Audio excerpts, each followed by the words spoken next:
Oi, pessoal, tudo bem? Estamos aqui de novo para fazer mais uma aula de correção de atividades, tá legal?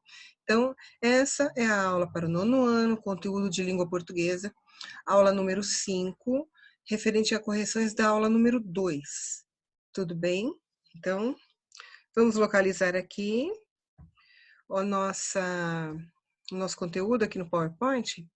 E espero que, assim, essa parte deve ter sido bastante tranquila para vocês, que era muita interpretação de texto, né?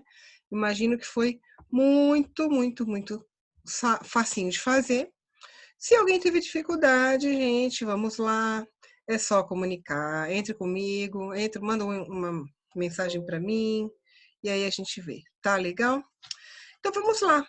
Olha, nessa videoaula faremos a correção das atividades da aula número 2, referentes à apostila, páginas 52 a 54, caderno de atividades, página 22 a 27.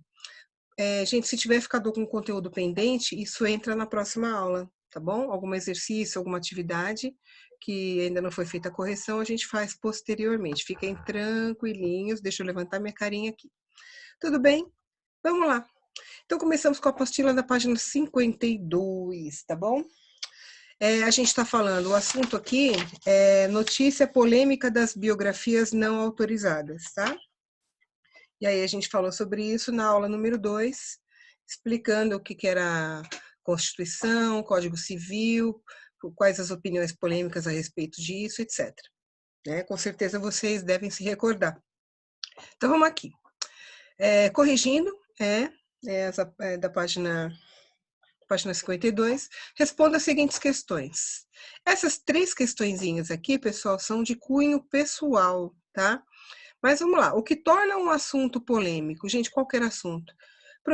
Geralmente assim, quando eu tenho opiniões muito divergentes, né? Quando envolve opiniões políticas, que aí realmente a coisa é diferente. Tem várias possibilidades de mostrar que um assunto é polêmico, né? Envolvendo, por exemplo, uma situação de moral e bons costumes, discussões religiosas a respeito de credos, né? Um acredita numa coisa, outro não acredita. Então, assim, assunto polêmico. Mas isso é a opinião de vocês, vocês coloquem aí o que vocês acham que torna um assunto polêmico. Depois, que assuntos da atualidade você considera polêmicos? Aquele que sempre gera discussão, opiniões contrárias e a favor, e geralmente com opiniões muito exacerbadas, as pessoas brigam, discutem, etc. Nunca chegam a um acordo, né? E qual é a diferença entre opinião e discurso de ódio? O que é ter uma opinião e o que é você fazer um discurso de ódio, tá? Essas 3 questões, elas são muito importantes para o entendimento desse assunto, e eu gostaria que vocês reservassem essas questões, porque isso vai entrar numa próxima redação que a gente fizer, tá bom? Ainda mais que o momento é bastante adequado, né? Mas vamos lá. 2. Com base nesse texto, responda as questões. Como esse texto é organizado e que outro gênero costuma ser organizado desta maneira, tá? Então vamos lá, que texto está falando? Aqui, né, dessa notícia que foi falando aqui. STF julga nesta quarta polêmica sobre biografias não autorizadas. É uma notícia sobre o julgamento dessa ação. Então, como esse texto é organizado, gente? Ele não apresenta o lead, lembra que é lead? Aquele primeiro parágrafo que tem o que, quando, onde, etc. E os parágrafos estão organizados em perguntas. Por que é em pergunta? Porque tem assim, o que está em jogo, depois, quem está de cada lado, depois, o que é a ANEEL e o que ela quer, e assim por diante. Ele está organizado em perguntas, né? Então, ele não está organizado em parágrafos como o texto normal, está organizado, então, na forma de perguntas, tá? E como é que a gente pode falar? Que outro gênero é organizado em perguntas? Outro gênero textual que vocês conhecem, perguntas e respostas. A única que eu acho que é possível é uma entrevista, né? Tem um entrevistador que vai perguntar e a pessoa entrevistada que responde aquelas questões, tá bom? Então, essa notícia ela foi elaborada em formato de perguntas e respostas, e o outro gênero possível de ter o mesmo esquema é uma entrevista, tá legal? A B aqui. Por que se optou por essa organização textual? Por que será, gente? Neste caso, é porque é uma matéria que tem muitas questões envolvidas, né? E a maioria das pessoas não entende muito sobre isso. Então, para ficar mais didático, mais fácil das pessoas entenderem, elaborou-se essas questões aí em forma de pergunta e em seguida a resposta, tá? É uma maneira mais fácil de tornar fácil das pessoas reconhecerem e entenderem o conteúdo. É por isso, tá bom? C. O que faz esse texto ser considerado uma notícia?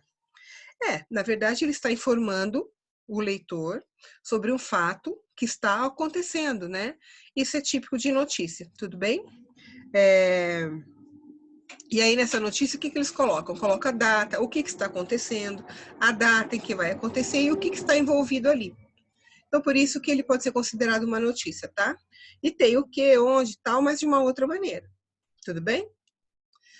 Então tá, vamos lá para a página 53, eu vou virar aqui minha apostila também para acompanhar junto aí. E vamos lá. Quanto à significação, pode dizer que são sinônimas? Significado, em quais palavras são sinônimas, gente? Olha lá. Proibição e liberação? Não. Público e privado? Não, né?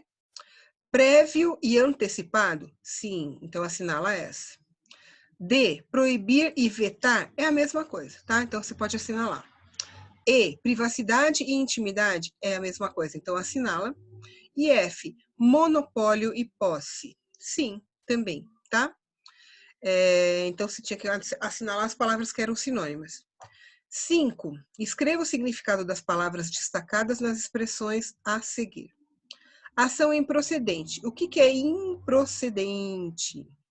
É um palavreado jurídico, né? Ação improcedente é aquela ação que não tem fundamento, não tem uma base para ela acontecer, tá? A ação, nesse caso, gente, é uma ação judicial, tá? Aquela que a gente vai mover contra alguém para ter algum direito, tá? Privacidade inviolável, que não se pode desrespeitar, que não se pode violar. Então, você tem o direito à privacidade, tá? E esse é um direito inviolável, ou seja, não dá para desrespeitar esse direito, tudo bem? Medida inconstitucional. O in aí é uma partícula de negação. Então, você vai colocar que ela é contra, não é constitucional, tá? Uma medida que não é constitucional, ou seja, ela não está de acordo com a Constituição Federal, que é aquilo que a gente viu na aula 2, que rege as leis do país, a Constituição Federativa do Brasil, no caso, tá bom? E exploração indevida, a exploração de algo por alguém que não tem o direito de fazer aquilo, tá? Então, exploração de imagem, por exemplo, né? Vamos supor que tem um artista, uma atriz que vende produtos de beleza. Então, sei lá, produtos da L'Oréal ou de qualquer outra marca, Elseve, essas que a gente vê muito conhecidas que passam na televisão. Aí uma determinada atriz ou modelo faz uma propaganda para essa marca. Então, vão usar a imagem dela, tudo bem? Então, ela recebeu um cachê para isso, a empresa pagou e tal. E aí, é uma exploração indevida se uma outra empresa, que não tem nada a ver com isso, vai usar a mesma imagem para divulgar um produto dela. Ou seja, nem a atriz ou a personalidade aí recebeu cachê por isso, e o produto, né, essa propaganda que tem dinheiro envolvido para montar, foi a outra empresa que gastou. Então, isso é o uso indevido da imagem, tá? É usar a imagem para fazer uma propaganda de uma coisa que você não está autorizando, ou enfim, coisas do gênero. Então, é isso. Exploração indevida. Explorar alguma coisa que você não tem direito de fazê-lo, tá? 6. O que há em comum entre as palavras destacadas quanto à significação? Todas essas de cima, ó, improcedente, inviolável, inconstitucional, indevida, são palavras que têm sentido negativo, né? E se você ficou na dúvida, essa partícula, que é o prefixo aí, in, é um prefixo de negação. E depois embaixo, ao processo de formação. Repetir, todas elas começam com o prefixo in, tá bom? Continuando na página 53. 7. A palavra entidade aparece 2 vezes no texto, na linha fina e no 4º parágrafo. O que é essa palavra substituição? Gente, substitui. Lembra que num texto a gente não pode ficar repetindo um monte de vezes a mesma palavra? A gente tem que usar substantivos, sinônimos dessas palavras para você ir mudando. Que nem, por exemplo, posso falar a mãe dela, a genitora, a pessoa que a pôs no mundo. Tudo isso eu posso usar para falar a mesma coisa, mãe, tá? E aí, no caso, a palavra entidade aparece 2 vezes para substituir uma outra. E que outra palavra é essa? Olha lá. É a Associação Nacional de Editores de Livro, que é a ANEL, tá? Em vez de aparecer ANEL toda hora, ANEL, ANEL, ANEL, eles colocam a entidade, por exemplo. Poderia ser alguma outra coisa, tá bom? B. Leia as informações ao lado e classifique em anáfora ou catáfora as 2 ocorrências da palavra entidade. Gente, nós não estudamos isso ainda, tá? Mas aqui do lado tem a nosso quadrinho rosa, onde está escrito o que que é. Então, vamos lá. Anáfora e catáfora são mecanismos de coesão textual. A anáfora ocorre quando há retomada por substituição de um termo já mencionado no texto, tá? É um outro jeito de falar que quando a gente vai construir uma frase, você não pode ficar repetindo as palavras, né? Então você substitui por um sinônimo. Aqui é a mesma coisa, só que a gente vai usar, em vez de falar um sinônimo, vamos falar que nós usamos uma anáfora, só para ficar mais chique, né? Anáfora, tá bom? E tem a catáfora, gente. Se alguém me falasse para mim, você é uma catáfora, eu vou achar que está me xingando, né? Cada nome. Então, olha lá, catáfora ocorre quando há substituição de um termo que ainda vai aparecer no texto. Então, vamos ver aqui. Leia as informações ao lado e classifique em anáfora ou catáfora as 2 ocorrências da palavra entidade. Vamos lá, então, na linha fina. Olha lá. Esse nome ainda vai ser citado, portanto, trata-se de uma catáfora. Isso na linha fina, tá bom? Por quê? Olha lá na notícia, gente, só para a gente tirar a dúvida. A notícia está assim: STF julga nesta quarta polêmica sobre biografias não autorizadas. Esse é o título. Aí na linha fina, logo embaixo, para editores, artistas não devem proibir livros em nome da privacidade. Entidade cita censura, personalidades querem manter poder de veto. Então, assim, fala entidade, mas não fala o quê? Que tipo de entidade? Ela vai falar isso na notícia, então é posteriormente, tá? Isso quer dizer, então, se ela ainda não apareceu, é uma catáfora. Peraí, deixa eu voltar lá, que eu acabei apertando. Deu para entender? Então, na linha fina, cita a entidade, mas não fala qual é. Ela vai ser citada depois. Portanto, é uma catáfora. Aí, no terceiro parágrafo, tá assim, né? De novo, aparece a palavra entidade. E aí, olha, esse nome já foi citado antes, né? Porque ela já aparece antes do terceiro parágrafo. Portanto, aqui no caso é uma anáfora. Deu para entender aí, pessoal? Cada nome que tem essa língua portuguesa, né? Fala a verdade. Continuando, então, o exercício número 8. Ó. Qual é o papel da ANEL com relação ao fato noticiado? Lembra a Associação Nacional dos Editores de Livro, né? Então, olha lá. Com relação a esse fato da proibição da divulgação dos livros, da publicação, da venda, da comercialização de biografias não autorizadas, tá? Então, olha lá. Qual é o papel da ANEL com relação a isso? A entidade apresentou em 2012 uma ação a fim de acabar com a exigência do aval do biografado ou de familiares para a publicação de biografias.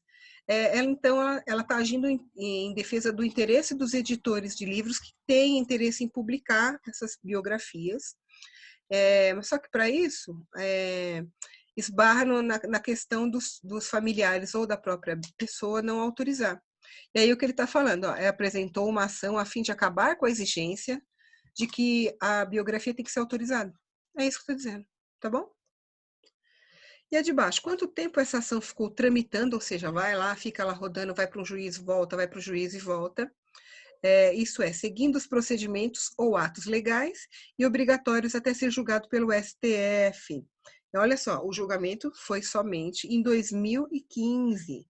Portanto, a ação ficou tramitando por 3 anos. É assim, você dá a entrada numa ação, tem toda uma burocracia, vai para um estágio, vai para outro estágio, até chegar na mesa do juiz que vai olhar aquela ação e vai pedir, ou ele pede mais documento, ou ele fala que tem alguma coisa ali errada para retificar, enfim, tudo isso demora. Tudo isso demora, não é uma coisa simples. Até chegar na mão do juiz, que tem milhares de casos para julgar, também demora. Nesse caso, ficou 3 anos. Tem ações que ficam muito mais, tá bom?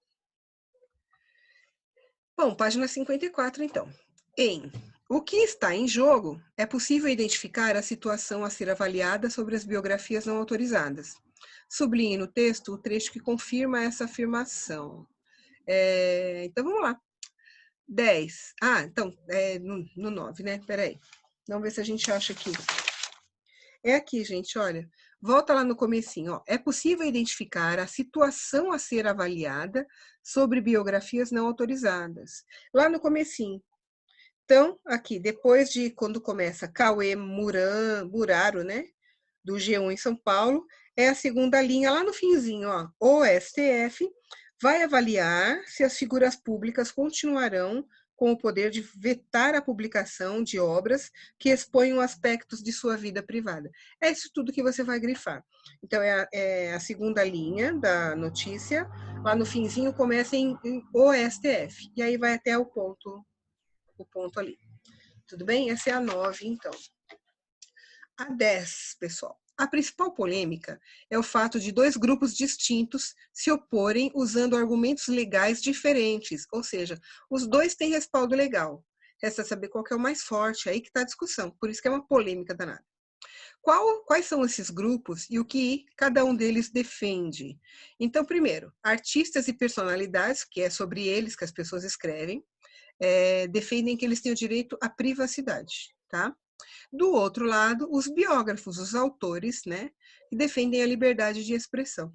Então, assim, os escritores, eles se apegam à Constituição Federal, que é a lei maior, que lá diz que todo mundo tem liberdade de expressão. Por outro lado, os artistas, celebridades no modo geral, eles se apegam ao Código Civil. Lembra que a gente viu isso?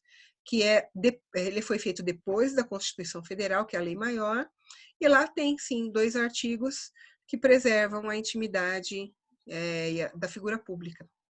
E aí está a polêmica armada. A Constituição, que é um órgão, que é a nossa lei maior, permite liberdade de expressão, portanto, o biógrafo poderia escrever o que ele quisesse. Por outro lado, tem os artistas que se apegam ao Código Civil, que ele é somente um código de regulamentação das leis da Constituição. E aí, né? Quem está certo, quem está errado? Bom, 11. Em que documentos legais se apoia cada uma das partes? E aí foi o que eu acabei de falar. Os biógrafos se apoiam na Constituição Federal e os artistas no Código Civil, tá? Desculpa. Continuando então. Por que a ANEEL alega que a autorização prévia é inconstitucional? Porque está falando que na Constituição tem liberdade de expressão, por isso não precisa pedir autorização. Tudo bem? 13. Em sua opinião, de que forma a proibição das biografias não autorizadas fere a liberdade de expressão? Isso aqui é pessoal, pessoal. Pessoal. Mas eu vou falar o que a apostila coloca, tá? Então vamos lá. Normalmente os biografados são pessoas que tiveram relevância histórica para o país, né? Relevância histórica tem importância para a história de alguma forma, pode ser cultural, política, social, enfim. Portanto, impedir a publicação dessas biografias seria ocultar parte da história, o que poderia se configurar como censura, uma medida anticonstitucional. Então, aí que tá. Por um lado, eu acho que a gente tem toda a liberdade de ter acesso a todos os fatos, né? Mas tem realmente, se a gente pensar, tem fatos da nossa vida cotidiana, por exemplo, que a gente não revela para ninguém. A gente tem o direito de não revelar. E aí vamos supor que vem um biógrafo e através de pesquisas, de conversas, sei lá, de várias maneiras, ele descobre justamente o que você não quer que se revele, e ele escreve um livro relatando justamente isso. Os dois casos estão certos, gente. Ele tem liberdade de expressão para escrever o que ele quiser, e eu, como biografada no caso, tenho o direito de não gostar. E os dois estão calçados na lei, né? Aí que está o problema. Bom, então vamos lá. Em seu ponto de vista, de que modo as biografias não autorizadas invadem a privacidade dos biografados? Também é uma resposta pessoal, tá? Mas olha lá, vou falar o que está aqui. As biografias não autorizadas invadem a privacidade dos biografados porque eles não podem interferir na seleção dos fatos narrados nem na versão apresentada pelo biógrafo. Entretanto, deve haver responsabilidade quanto à vericidade dos fatos. O que ele está falando aqui? se o próprio, a gente falou isso em sala, se a própria personalidade resolve escrever um livro sobre a vida dela, ela vai contar os fatos que ela quiser e ocultar aquele que ela, por acaso, não quiser que apareça, né? Ela tem o direito de fazer isso. Por outro lado, o biógrafo, ele vai escarafunchar, gente, é justamente essa função. E ele pode narrar essas coisas. Só que a maioria dos livros dos biógrafos, né, o artista não tem interferência. Ele não pode chegar para lá e falar, deixa eu ler primeiro o que você vai escrever. Ou então, sabe aquele fato e tal? Não fala disso, por favor. Ele não tem esse poder de vetar. E aí que é o problema, tá bom? Então vai aparecer fatos que ele gostaria que não fossem revelados. 15. Qual documento legal corresponde à lei máxima do país? A Constituição ou o Código Civil? A Constituição, né, pessoal? Beleza, gente. Isso é a parte da apostila. Então vamos para a correção do caderno de atividades, página 23. Deixa eu deixar a carinha aqui mesmo, mas tá bom aí. Então, vai lá. Qual o principal fato relatado nessa notícia? É a polêmica gerada, porque a notícia tem lá falando de uma outra coisa, né? É a polêmica gerada pela publicação não autorizada da biografia do Guimarães Rosa, tá? Deixa eu até pegar aqui. A gente tem um bom pedaço aqui de notícia, da página 22 a 23. Biografia de Guimarães Rosa pode ser comercializada. Aí na linha fina tá assim: filha do literato, tentava impedir a venda do livro por conter citações de sua obra, relembramentos, João Guimarães Rosa, meu pai. Na verdade, o problema aqui é que tem um outro livro, falando sobre o Guimarães Rosa, que usa como base o livro da filha do Guimarães Rosa. E aí ela se opôs a isso, tá? Então, qual é o principal fato relatado na notícia? É a polêmica gerada em torno da publicação não autorizada da biografia de Guimarães Rosa, tá bom? 2. Qual é o título e a linha fina? Acabei de falar aqui, gente. Título: Biografia de Guimarães Rosa pode ser comercializada. E a linha fina: filha do literato, tentava impedir a venda do livro, etc, etc, até o finalzinho ali. Tudo bem? Eu coloquei aqui, não coloquei inteiro, justamente para poupar espaço, tá? Bom, a terceira, deixa eu voltar aqui. Opa! A terceira questão fala o seguinte, ó. Com base na notícia a respeito da biografia não autorizada de Guimarães Rosa, responda as perguntas, tanto do lead quanto do corpo do texto. Então vamos ao lead. Lead são aquelas perguntinhas principais. Quem? A segunda Câmara Civil do TJ, Tribunal de Justiça do Rio de Janeiro. Onde? Tribunal de Justiça do Rio de Janeiro. O quê? O que aconteceu? Ela manteve a liberação do livro sobre Guimarães Rosa. Tá legal? B, corpo do texto. Como? Orientado pelo voto da relatora, desembargadora Elizabeth Filizola, tá? Por quê? Não constitui ofensa aos direitos autorais a citação de livros, tá? Isso com o corpo do texto. Agora, 4. Vamos lá, deixa eu pegar aqui. Apostilinha número 4. Número 4 não, né? O exercício número 4. Olha lá, antes da leitura da notícia, é possível o leitor identificar o fato que a gerou? Você acha que sim? Sim, porque o título já anuncia o assunto a ser tratado, né? O título tem essa intenção, né, gente? Anunciar o que vai ter de notícia ali, o que o leitor pode esperar quando ele lê a notícia, tá? 5, olha lá. Você percebeu que as letras usadas na escrita do título da notícia são maiores e mais grossas do que as usadas no restante do texto? Em sua opinião, por que há essa diferença?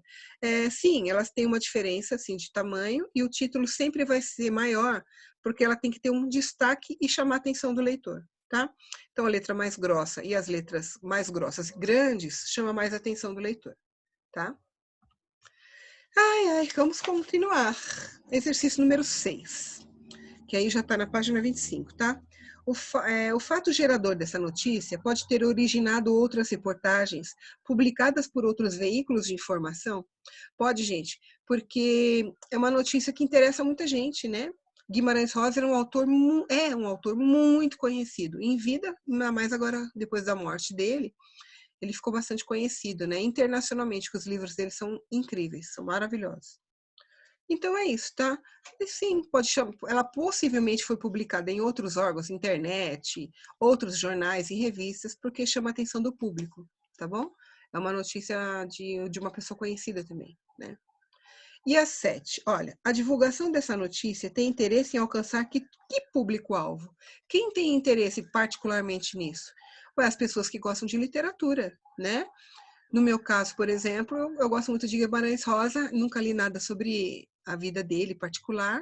É o caso de procurar, então, a biografia do Guimarães Rosa, porque me interessa. Se liberou, opa, vamos lá ler, né? Aí tem a 8, gente.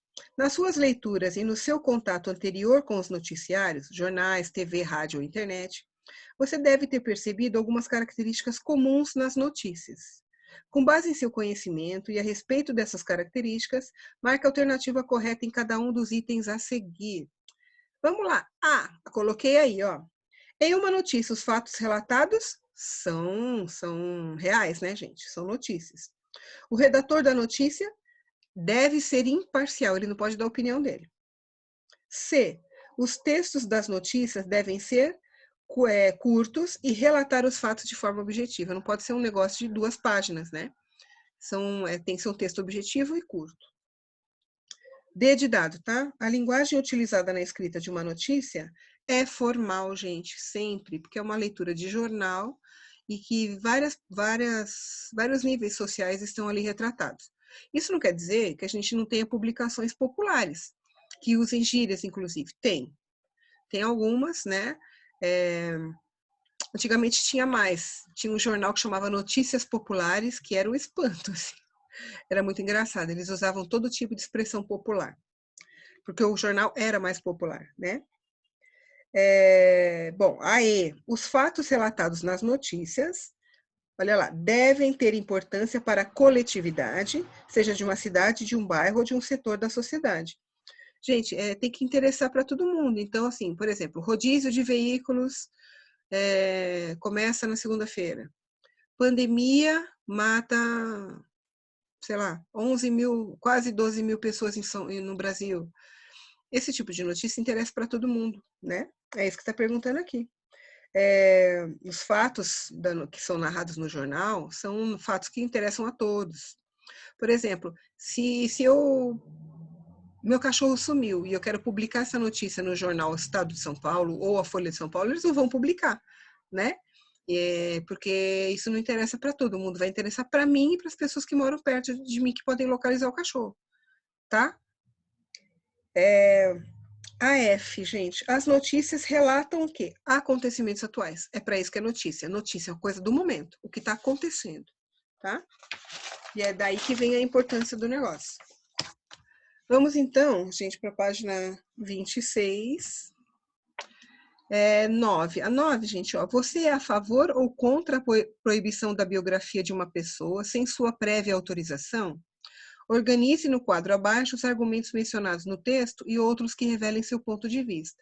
Então, tem os argumentos que estão lá no texto, a favor ou contra. E você vai colocar os seus argumentos. Você acha que deve liberar? Por quê? Você acha que não deve liberar? E por quê? Cabe dizer uma coisa, pessoal. Quando tem uma biografia não autorizada, por exemplo, nos Estados Unidos, cada um publica o que quiser. Mas vamos supor que eu publiquei uma obra a respeito de uma personalidade e a personalidade não gostou. Ela não pode proibir, mas ela pode, por exemplo, processar o autor, né? E se o juiz achar que realmente tem alguma coisa ali que denigre a honra, a imagem, ele pode estabelecer uma multa. Não proibir a publicação, mas estabelecer uma multa a respeito disso. Tá legal? Bem, vamos aqui a 10. Com base no texto lido e no que você aprendeu sobre o gênero notícia, preencha o quadro a seguir.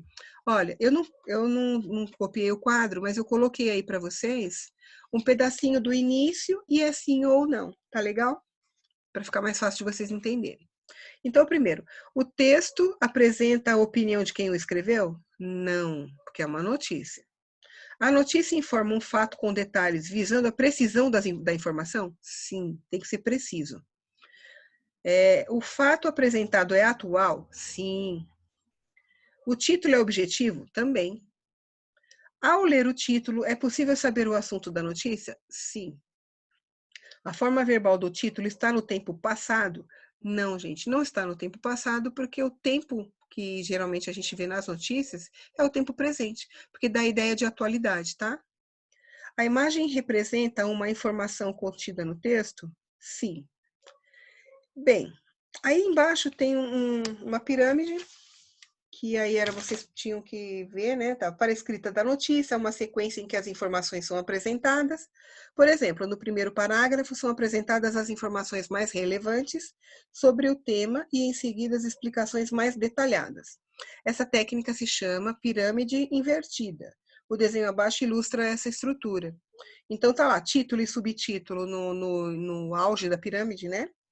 No meio, lead, depois corpo do texto. Então é assim, pá, pá, pá, pá. É isso que eles estão dizendo aqui, pirâmide invertida, tá? Vamos lá então para a página 27. Agora descreva a função de cada uma das partes da pirâmide invertida. Título e subtítulo, gente. O título atrai a atenção do leitor e o subtítulo reforça essa ideia. Ele acrescenta um pouquinho mais de informação no subtítulo, né? Não muito, porque eles querem que você leia a notícia. Depois, lead apresenta as informações mais importantes. O que, onde, quando, porquê, tá? E o corpo do texto, aí sim, a complementação do conteúdo da notícia. Eles vão dando assim, aos pouquinhos, sabe? Um pouquinho, aí quando você vê, você já leu a notícia toda. Tá legal? Bom, gente, a correção está encerrada. Espero que vocês tenham entendido tudo. Se não entenderam, já sabem, mandam um sinal de fumaça, um grito, sinal de desespero. Esse conteúdo é bem facinho, né? É para dar um respiro entre a oração subordinada de um tipo e de outro. Mas pode surgir dúvida. Então, qualquer coisa, por favor, vocês entrem em contato comigo e aí a gente esclarece qualquer dúvida que surgir, tá legal? Bom, pessoal, então vamos ficar por aqui. Acabou a nossa correção. Até a próxima aula, então. Beijo para vocês.